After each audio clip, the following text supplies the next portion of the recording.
तो अभी हम लोग पिछले क्लास में पढ़ रहे थे कि इसको जो हम लोग क्या किए कि जो इसके हिपैटिक रीजन होते हैं, इस हिपैटिक रीजन को कितने भाग में, दो भाग में बांटते हैं। इसका जो मिडिल एरिया जो होता है, चूंकि ये जो होता है ट्रंक के ठीक बाद का एरिया चूंकि मिडिल पोर्शन का होता है, और ये जो होता है बैक पोर्शन का होता है, यानी कि एब्डोमिनल पोर्शन का होता है। जब मिडिल पोर्शन होता है उससे हम लोग प्री हिपैटिक रीजन कहते हैं, और जो एब्डोमिनल रीजन होता है उससे हम लोग पोस्ट हिपैटिक रीजन कहते हैं। ठीक है, तो हम लोग प्रीवियस लेक्चर में अभी हम लोग कवर कर रहे थे कि इसमें प्री और पोस्ट हिपैटिक रीजन जो होते हैं, वो प्री हिपैटिक रीजन जो होता है वो मिडिल पोर्शन होता है, मिडिल भाग में होता है। तो और दूसरा चीज क्या था कि ये स्मॉलर होता है, इस जेनाइटल विंग से छोटा होता है, ये ग्रीनिश कलर का होता है, और ये इरेगुलर शेप का होता है, इसका कोई शेप डिसाइडेड नहीं होता है। जबकि पोस्ट जो होता है वो सिलिंड्रिकल शेप का होता है, और ये लोअर रीजन में पाया जाता है। इस लोअर रीजन में पाए जाने के चलते ही इसको आगे चलकर हम लोग एब्डोमिनल ट्रंक या काउडल ट्रंक के नाम से जानते हैं। इतना चीज हम लोग जो है इसके नॉर्मल स्ट्रक्चर को हम लोग कवर, मतलब कि इसमें पूरा का पूरा एरिया हम लोग जो एक्सटर्नल अपीयरेंस है इसको हम लोग कवर कर लिए। अब देखिए, एक्सटर्नल अपीयरेंस के बाद अगर हम ब्लैनोग्लॉसल के अगले टॉपिक की तरफ बढ़े तो ये आता है, जो इसकी अगली टॉपिक आती है उसका नाम है बॉडी वॉल। मतलब पहली चीज तो इसका हैबिटेट हो गया। अब दूसरी जो चीज हम लोग पढ़ते हैं ये है इसका बॉडी वॉल। हम कहते हैं कि इसके जो बॉडी वॉल होता है, इसका दूसरा जो लेयर है हम लोग पढ़ेंगे बॉडी वॉल। तो कहते हैं कि ब्लैनोग्लॉसस की ब्लैनोग्लॉसस जो हमारे पास मिलता है, वह ब्लैनोग्लॉसस का जो बॉडी वॉल होता है वो 3 लेयर से बनी होती है। एपिडर्मिस, दूसरा जो होता है उसको हम लोग कहते हैं मस्कुलेचर, और तीसरा जो पार्ट होता है उसे हम लोग कहते हैं पेरिटोनियम। तो इसके 3 लेयर होते हैं। सबसे इंपॉर्टेंट होता है एपिडर्मिस, उसके बाद मस्कुलेचर एपिडर्मिस से ठीक अटैच्ड होता है, और सब किसी को बाइंडिंग करने का काम जो होता है वह पेरिटोनियम करता है। मतलब समझ लीजिए कि ये हमारे पास एक लेयर है जिसे हम एपिडर्मिस का लेयर होता है, इससे अटैच्ड होता है मस्कुलेचर होता है, और एपिडर्मिस और मस्कुलेचर को बाइंड करने का जो काम करता है वह पेरिटोनियम करता है। मतलब पेरिटोनियम एक कैविटी बनाने का काम करता है। तो अगर हम इसे एक एक करके समझने की कोशिश करें, अगर इसमें सबसे पहला अगर हम एपिडर्मिस के बारे में पढ़ना शुरू करें। अब देखिए, क्योंकि पहले से पता है कि इसमें डर्मिस जो होते हैं वो पाए नहीं जाते हैं, इसमें जो भी होता है वह एपिडर्मिस होता है, डर्मिस तो इसमें रहता नहीं है। तो जब इसमें डर्मिस रहता नहीं है तो अगर इसके हम एक एक लेवल की बात करें तो कहते हैं कि जो बॉडीज की जो आउटर मोस्ट जो एपिडर्मिस जो होता है, ये आउटर मोस्ट लेयर होता है। सबसे पहली बात, जो आउटर मोस्ट लेयर होता है वो भी कैसा, सिंगल सेल वॉल होती है। ध्यान रहे, आउटर मोस्ट होता है और सिंगल वॉल होता है, सिंगल होता है। साथ में इसमें जो होते हैं ये काफी, अभी हम आपको डायग्राम बनाते हैं, ये टॉल, सिलेंड्रिकल और कॉल्यूमनर होते हैं। साथ में इसमें सीलिया पाई जाती है, इसीलिए ये सीलिएटेड होते हैं। किस तरह से कि मतलब इन पे जो होते हैं ये सीलियरी बॉडी पाई जाती है, मतलब इनके जो वाल होते हैं आउटर लेयर पे जो होती है वह सीलियरी बॉडी पाई जाती है। ये जो होता है सबसे नीचे का जो लेयर होता है इसे हम लोग कहते हैं बेसमेंट मेम्ब्रेन। लोअर ये तो होता है आपका बेसमेंट मेम्ब्रेन। इस बेसमेंट मेम्ब्रेन में पाए क्या क्या जाते हैं आपको हम बता दें कि इस बेसमेंट मेम्ब्रेन में सबसे इंपॉर्टेंट चीज जो होता है वह ब्लड वेसल्स होता है। साथ ही में इसके साथ जो होते हैं वह नर्व सेल्स पाए जाते हैं। तो ब्लड वेसल्स के साथ साथ इसमें क्या होता है, नर्व सेल्स पाए जाते हैं। तो पहला चीज क्या मिला कि जो एपिडर्मिस होती है, इस एपिडर्मिस के साथ साथ जो होता है, उस एपिडर्मिस में सबसे पहला चीज जो होता है वो सिलिएटेड होना। ये सिलिएटेड का कंसेप्ट समझ में आया कि ये सिलिएटेड जो लेयर होता है वह, इसका मतलब क्या हुआ कि इसकी एरिया जो होती है वह सिलिया उसमें काफी मात्रा में पाई जाती है। इसके सरफेस पे क्या पाया जाता है, सिलिया पाया जाता है। तो ये हो गया सिलिएटेड। तो हम कहते हैं कि आगे चलकर ये एपिथेलियल वॉल जो होती है वह अलग अलग भागों में, यानी सबसे पहला पार्ट जो होता है वह होता है सिलिएटेड एपिथेलियल सेल या एपिडर्मल, सिलिएटेड एपिडर्मल सेल। ये जो होते हैं काफी, अब सिलिएटेड का मतलब समझ में आ रहा है कि इसके सरफेस पे क्या पाया जाएगा, सिलिया सेल पाए जाएंगे। मतलब ये जो सिलिएटेड सेल होता है ये इसके मतलब सरफेस पे जो होते हैं वह फ्री सिलिया पाया जाता है। पहला काम, सरफेस पर क्या पाता है, फ्री सिलिया पाया जाता है। ये सिलिया करता क्या है, फूड पार्टिकल्स को होल्ड करने का काम करता है, फूड पार्टिकल्स को पकड़ के इनकल मखल कैविटी में देने का ये काम करता है। दूसरी चीज जो होता है उससे हम लोग, दूसरा पार्ट जो इसका होता है उससे हम लोग कहते हैं ग्लैंड सेल। ये बड़े इंटरेस्टिंग खेल है। मतलब एक तरफ जो हुआ सिलिया पाया गया, दूसरा जो एरिया होता है उसे हम लोग क्या बोलते हैं, ग्लैंड सेल करते हैं। अब ये ग्लैंड सेल जो होता है नॉर्मली करता क्या है कि ये इंडिपेंडेंट होता है, intercepted between the ciliated and epidermal cell. ये पाया कहां जाता है, इन बिटवीन सिलिएटेड एंड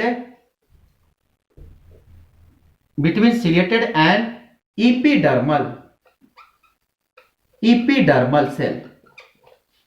कहां कहां पे, सिलिएटेड, और ये सिलिएट सेल है, और ये जो एपिडर्मल है, ये सिलिएटेड और ये एपिडर्मल, इनके बीच में जो होता है ये एरिया, खासकर ये जो है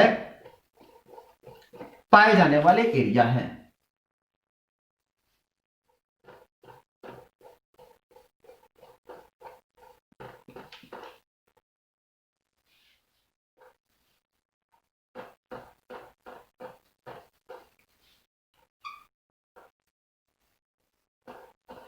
मतलब ये जो एपिडर्मिस है और ये सिलिया है, मतलब इसके बीच का जो एरिया होता है, इस एरिया में ये खासकर पाए जाने वाले ग्लैंडुलर सेल होते हैं।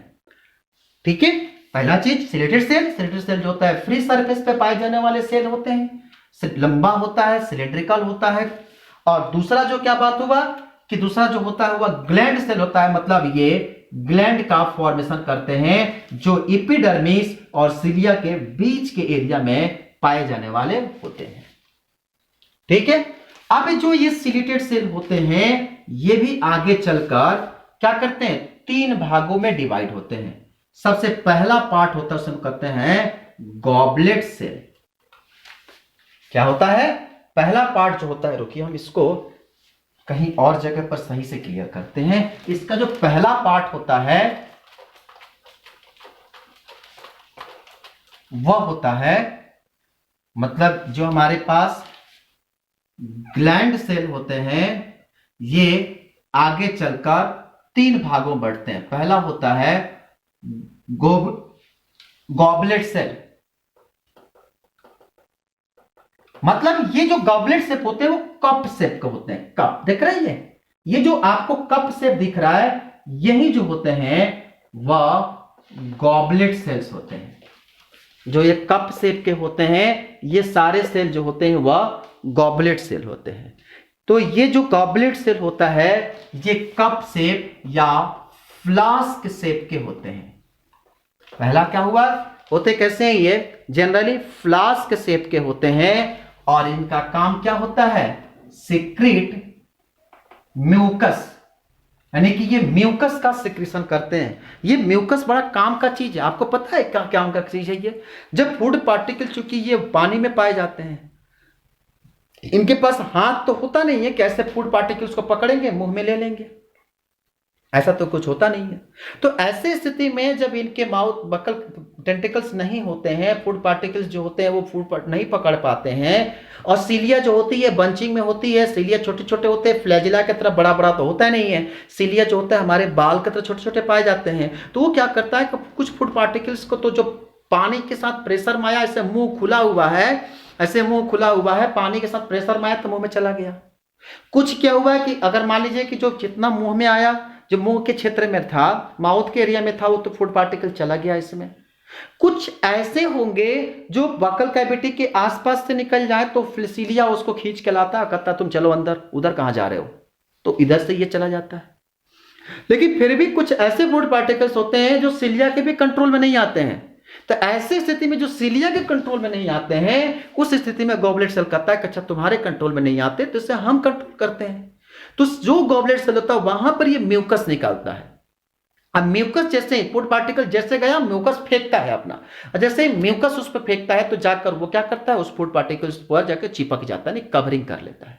अब कवरिंग करता है तो उसके बाद सीलिया क्या करता है, उससे आसानी से अपने ताप ट्रैप कर लेता है। मतलब कि म्यूकस जो होता है, म्यूकस पार्ट जब कि फूड पार्टिकल्स पे जब म्यूकस आकर कवरिंग कर लेता है तो कवरिंग करने के बाद सीलिया उसको आसानी से होल्ड कर लेता है। जिससे होल्ड करने के बाद पानी के प्रेशर पड़ेगा तो वो बाहर ना चला जाए। मतलब कि जो फूड, अगर नॉर्मल सीलिया है तो फूड पार्टिकल्स आया, हाथ में पकड़ाया, लेकिन अगर चूंकि जो फूड पार्टिकल्स को जब सीलिया उसे पकड़ लेता है तो जरूरी थोड़ी है कि वो सीधा माउथ में ही जाएगा।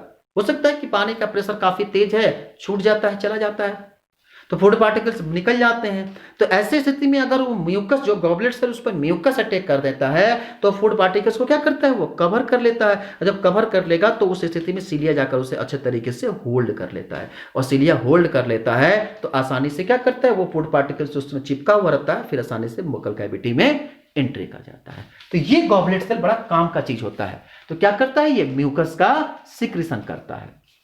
दूसरा जो होता है उसे हम लोग कहते हैं रेटिकुलेट सेल। इसका दूसरा पोर्शन होता है उसे हम लोग कहते हैं रेटिकुलेट सेल। ये जो हमारे पास सेक्शन होता है इसे हम लोग कहते हैं रेटिकुलेट सेल। अब देखिए जो रेटिकुलेट सेल होता है, रेटिकुलेट सेल भी हमारे पास ये लॉन्ग सेल होता है। ये लॉन्ग सेल या लॉन्ग शेप, इसकी जो शेप होती है काफी बड़ी होती है, तो कह सकते हैं कि ये लॉन्ग सेल्स है, और ये लॉन्ग सेल है, और ये वैक्यूलेटेड। देखिए पूरा एरिया जो हमारे पास वैक्यूल्स की तरह, मतलब ये वैक्यूलेटेड सेल होते हैं। दूसरा एरिया क्या हो गया हमारे पास, रेटिकुलेटेड वैक्यूलेटेड सेल होता है। तो हमारे पास क्या मिल गया, ये लॉन्ग सेल होता है, और वैक्यूलेटेड मतलब इसमें छोटे छोटे वैक्यूल्स के शेप के बने रहते हैं इसमें। तो दो चीज मिल गया हमको। अब ये जो वैक्यूलेटेड शेप हमारे पास मिला, इनकी अगर हम सबसे इंपॉर्टेंट चीज अगर बात करें तो होता क्या है कि इनका भी जो वैक्यूलेटेड होते हैं, इनका भी जो काम होता है वह म्यूकस का सिक्रीशन करने का होता है। तो एक गॉबलेट सेल फ्लास्क सेल का रेटिकुलेटेड सेल लॉन्गेस्ट होता है और वैक्यूलेटेड होता है, इसीलिए इसे हम लोग रेटिकुलेटेड सेल कहते हैं। सिक्रेशन क्या करता है, म्यूकस का। और जो तीसरा होता है उसका नाम होता है, जिसको हम लोग कहते हैं मल्टीबेरी सेल। मल्टीबेरी सेल्स, मल्टीबेरी सेल्स का एक और नाम हम लोग कहते हैं ग्लैंडुलर ग्लैंड। इसका एक और नाम होता है, उसे कहते हैं हम लोग ग्लैंडुलर ग्लैंड्स। इसका एक तो ग्लैंडुलर ग्लैंड्स क्यों कहते हैं, क्योंकि ये खासकर जितने भी ग्लैंड्स होते हैं ये बेसमेंट एरिया में ज्यादातर पाए जाते हैं। और दूसरी चीज, बेसमेंट एरिया में पाए जाने के साथ साथ इसकी सबसे बड़ी खासियत होती है कि ये एक लॉन्ग सेल तो बनाते ही हैं, और इसके साथ साथ ये साइटोप्लाज्म के जो ग्रेन्यूल्स होते हैं, गौर से समझिएगा इस बात को, ये लॉन्ग सेल तो होते ही हैं, साथ में जो साइटोप्लाज्म के ग्रेन्यूल्स होते हैं उनके साथ ये अटैच्ड होने का काम करते हैं। तो साइटोप्लाज्म के ग्रेन्यूल्स के साथ जुड़े हुए रहते हैं, और इसीलिए इसको आगे चलकर हम लोग ग्रेनुलर सेल कहते हैं। मतलब जो इसमें जो ग्रेन्यूल्स के जो फॉर्मेशन होते हैं छोटे छोटे, ये साइटोप्लाज्म के ग्रेन्यूल्स के साथ जुड़े रहने के कारण क्या होता है, इसे हम लोग ग्रेनुलर सेल के नाम से जानते हैं। ये भी क्या करता है, ये भी जो है म्यूकस का सिक्रीशन करता है। और साथ में ध्यान रहे, म्यूकस के सिक्रीशन के साथ साथ ये एक और नए एंजाइम का सिक्रीशन करता है जिससे हम लोग कहते हैं एमाइलेज। मार्क कर लेना इसे कि ब्लेनोग्लॉसल्स जो होते हैं, ब्लेनोग्लॉसल्स का कौन सा सेल, तो क्वेश्चन में आ सकता है गॉबलेट सेल, रेटिकुलेट सेल या मल्टीवेरी सेल। मल्टीवेरी को हम लोग ग्लैंडुलर सेल भी कहते हैं। तो इस सेल से ये एमाइलेज का भी क्या करता है, ये सिक्रेशन करता है। और यही एमाइलेज की सिक्रेशन जो होता है आगे चलकर न्यूरोसेंसरी ऑर्गन यानी न्यूरोसेंसरी सेल्स के रूप में भी ये पार्टिसिपेट करता है। यानी कि यही अटैचमेंट जो होता है आगे चलकर न्यूरॉन को ट्रांसपोर्ट करता है और न्यूरोसेंसरी सेल के रूप में भी ये काम करता है। इसका तो पहला चीज हम लोग सीख लिए, क्या चीज, एपिडर्मिस। एपिडर्मिस को क्या सीखे हम लोग, इसमें दो तरह के सेल होते हैं, एक होता है सीलिएटेड, दूसरा होता है ग्लैंड सेल। सीलिएटेड जो होता है उसमें फ्री सीलिया पाई जाती है, दूसरा होता है ग्लैंड सेल। ग्लैंड सेल में सबसे पहला होता है, उसे हम लोग तीन भाग में बांटते हैं। एक होता है गॉबलेट सेल, गॉबलेट सेल जो होता है वो फ्लास्क शेप का होता है, म्यूकस का सिक्रीशन करता है। दूसरा जो होता है रेटिकुलेट सेल होता है, रेटिकुलेट सेल जो होता है लॉन्ग सेल होता है, उसमें छोटे छोटे वैक्यूल्स पाए जाते हैं जो भी ये भी म्यूकस का सिक्रीशन करता है। और तीसरा जो होता है उसे कहते हैं हम लोग क्या चीज, ग्लैंडुलर सेल। उसी को आगे एक और नाम देते हैं हम लोग कहते हैं मल्टीवेरी सेल। मल्टीवेरी सेल या ग्लैंडुलर सेल जो होता है वो ग्रेन्यूल्स जो होते हैं, साइटोप्लाज्म के जो ग्रेन्यूल्स होते हैं वहां पे अटैच होते हैं। ये न्यूरोट्रांसमीटर सेल को से ट्रांसपोर्ट का मतलब कि अटैचमेंट करता है। और ये खासकर ग्रेनुलर होने के चलते इसे हम लोग ग्रेनुलर सेल के नाम से जानते हैं। इसी को या इसी को हम लोग ग्रेनुलर ग्लैंड के भी नाम से जानते हैं। और चूंकि ये म्यूकस के सिक्रेशन भी करता है और साथ साथ में एमाइलेज का भी सिक्रेशन करता है, तो इसमें ध्यान रहे, इसमें दोनों चीज का सिक्रेशन होता है। एक म्यूकस भी सिक्रेट करता है और एमाइलेज भी सिक्रेशन करता है। इसी एमाइलेज का उपयोग जो होता है बाद में फूड पार्टिकल्स के डाइजेशन में भी की जाती है। तो यहां तक जो आपका हुआ पूरी कंसेप्ट हो गई एपिडर्मिस का। इसका जो दूसरा, पहला पार्ट हो गया, दूसरा जो होता है उसको कहते हैं हम लोग मस्कुलरिस। जो मस्कुलेचर होता है, मस्कुलेचर MASCLU, मस्कुलेचर, जो मस्कुलेचर होता है तो कहते हैं कि जो मस्कुलेचर होता है एक टिपिकल बॉडी वाल होता है।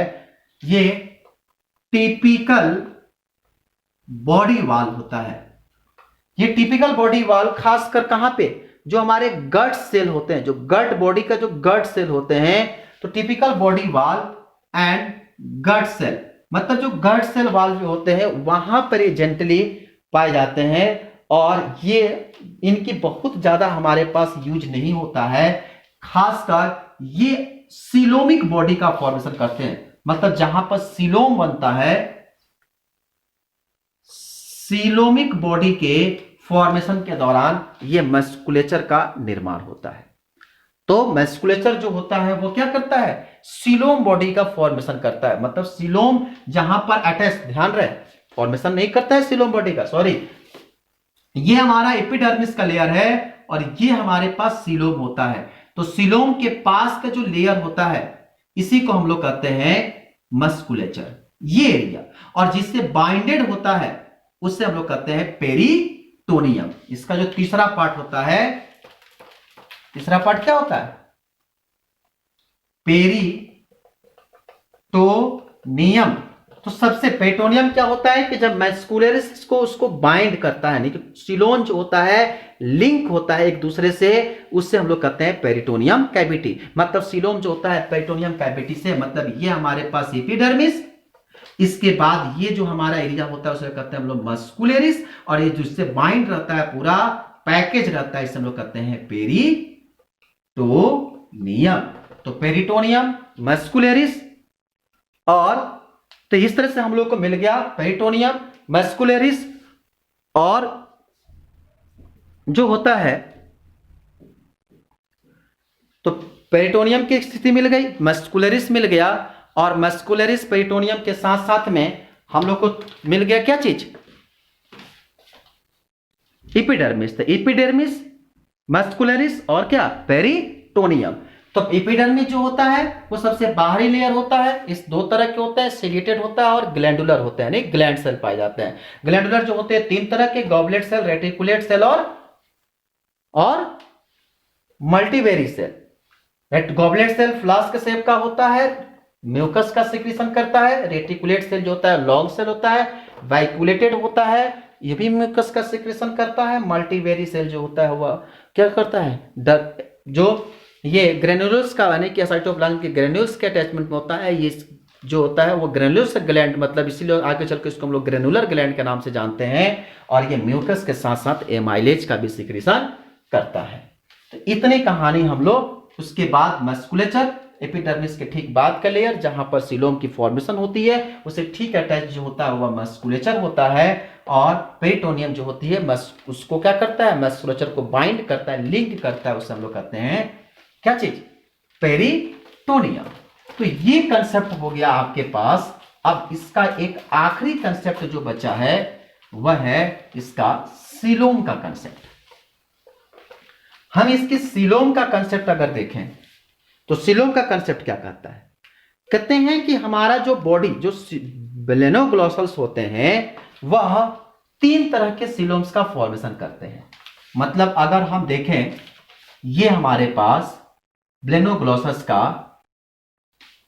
प्रोबेसिस एरिया है, ये जो है कॉलर का एरिया है, और उसके बाद का जो एरिया होता है ये आपका किसका एरिया है, ट्रंक का एरिया है।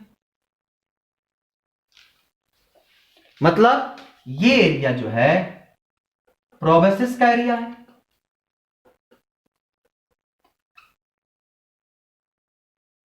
प्रोबेसिस का एरिया है, और ये जो एरिया है वह कॉलर के एरिया है, और ये जो है ट्रंक का एरिया है। ठीक है। अब कहते हैं कि जो इसका जो सीलोम की बात करें, सीलोम्स की बात करें तो कहते हैं कि इसके जो सीलोम होते हैं ये सिंगल सीलोम पाए जाते हैं। कैसा होता है, जो पेरवेसिस का सीलोम होता है वह सिंगल सीलोम्स पाए जाते हैं, और पहला जो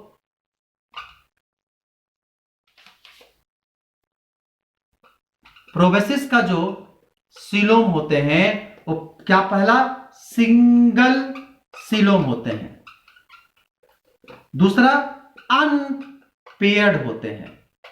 पहला चीज सिंगल होना, दूसरा क्या, अनपेयर्ड होता है। और अनपेयर्ड होने के चलते ये क्या करता है, मस्कुलर के साथ, बोले कि मस्कुलर के साथ अटैच्ड जो होता है,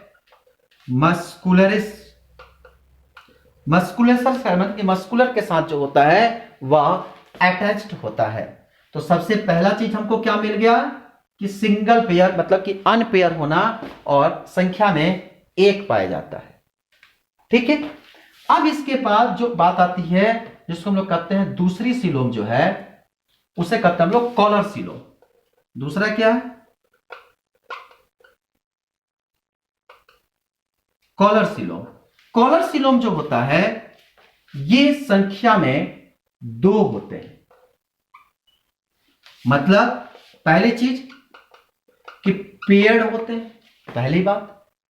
दूसरा जो हमारे पास जो होता है, इसी को कॉलर सीलोम को भी हम लोग दूसरा नाम हम लोग कहते हैं meso collar coelom. Meso collar या कॉलम, मीजो कॉलम सीलोम कहते हैं इसे, meso column coelom, SCOELOM coelom. करेंगे ये जो होता है, पहली चीज क्या, पेयर में पाया जाता है, और जब पेयर में पाया जाता है तो एक दूसरे के क्या होता है, अपोजिट डायरेक्शन में पाए जाते हैं।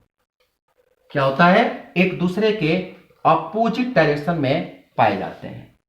दूसरी चीज कह रहा है कि ये कभी भी एक दूसरे से अटैच्ड नहीं होते हैं। ध्यान रखेंगे, ये दोनों एक दूसरे से कभी भी अटैच्ड नहीं होते हैं। और ये जो ओपनिंग इसकी होती है, ये ओपनिंग जो होती है, ओपनिंग जो होती है वह ट्रंक के एरिया में, मतलब ये जो हमारे पास इसका अगला एरिया जो होता है वहां पे, मतलब इसकी जो ओपनिंग होगी वह कहां पे होती है, जो इसकी ट्रंक होती है, ट्रंक के एरिया में इसकी ओपनिंग होती है। ठीक है, अभी जो ओपनिंग, इसके बाद जब हम ट्रंक में एंट्री करते हैं, जो ट्रंक का सीलोम होता है, इसी को आगे चलकर हम लोग सीलोमिक सीलोम के नाम से जानते हैं। Coelomic coelom. अब ये जो सीलोमिक सीलोम होता है, बड़े इंटरेस्टेड खेल करता है। कह रहा है कि ये दोनों जो होते हैं, ये भी जो है वह पेयर में पाए जाते हैं। पहला चीज पेयर में पाए जाना, और इसका जो पेयर में पाए जाते हैं तो ये एक दूसरे से यूनाइटेड होते हैं। क्या होते हैं? एक दूसरे से यहां पर यूनाइटेड होते हैं।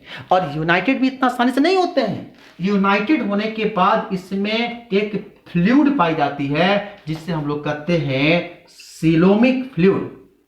इससे हम लोग कहते हैं सीलोमिक फ्लूइड। ये सीलोमिक फ्लूइड के माध्यम से जो होते हैं एक दूसरे से अटैच्ड होते हैं। तो सीलोम की वहां कहानी क्या है? बहुत आसान कहानी है कि सीलोम जो होते हैं, तीनों में सीलोम पाए जाते हैं। प्रोबेसिस का सीलोम जो होता है वह सिंगल होता है, अनपेयर्ड होता है।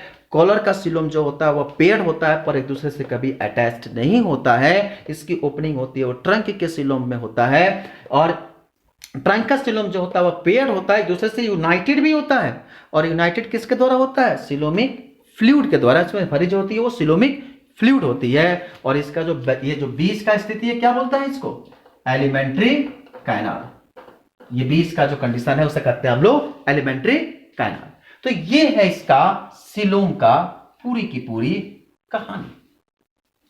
अब देखिए, तो हम कहें कि चूंकि ये पूरा का पूरा सीलोम हमारे पास 3 भाग में बटा, हम कहते हैं कि हमने शुरू में ही कहा था कि इसमें एक्सोस्केलेटन नहीं पाए जाते हैं। क्या होते हैं? एक्सोस्केलेटन की जो स्ट्रक्चर होती है ये इनके बॉडी में नहीं होती। हम लोग के पास हाथ है, एक्सोस्केलेटन, ये इनके पास इस तरह की कोई स्ट्रक्चर नहीं पाई जाती है। तो पहले ही बात हो गई कि एक्सोस्केलेटन जो होते हैं वह नहीं पाए जाते हैं, पर इनमें जो होते हैं वह एंडोस्केलेटन पाए जाते हैं। एक्सो नहीं पाए जाने के बाद इंडो पाए जाते हैं, पर ध्यान रहे ये अनडिफाइंड होते हैं। इसके बारे में बहुत ज्यादा जानकारी नहीं है। जब जब हम डाइजेस्टिव सिस्टम का लेक्चर बताएंगे तो उसमें आपको थोड़ा सा हिंट देंगे, पर हम थोड़ा सा आपको यहां बता देते हैं कि जो अनडिफाइंड होता है ये आगे चलकर 4 भागों में बढ़ता है। सबसे पहला भाग जो होता है उसे हम लोग कहते हैं बक्कल डेरी डायवर्टिकुलम या डाइवर्टिकुलम, बक्कल डाइवर्टिकुलम। जो इसका दूसरा पार्ट होता है उसे हम लोग कहते हैं प्रोबोसिस एस्केलेटन।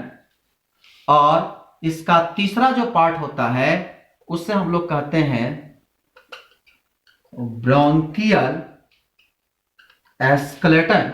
और इसका जो चौथा पार्ट होता है इसे हम लोग कहते हैं फाइगोकॉर्ड।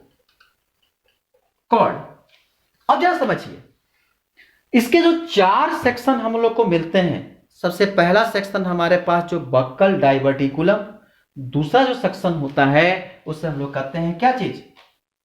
प्रोबोसिस एस्केलेटन। तीसरा जो होता है उसे हम लोग कहते हैं ब्रैंकियल एस्केलेटन। चौथा जो होता है उसे हम कहते हैं फाइगोकॉर्ड।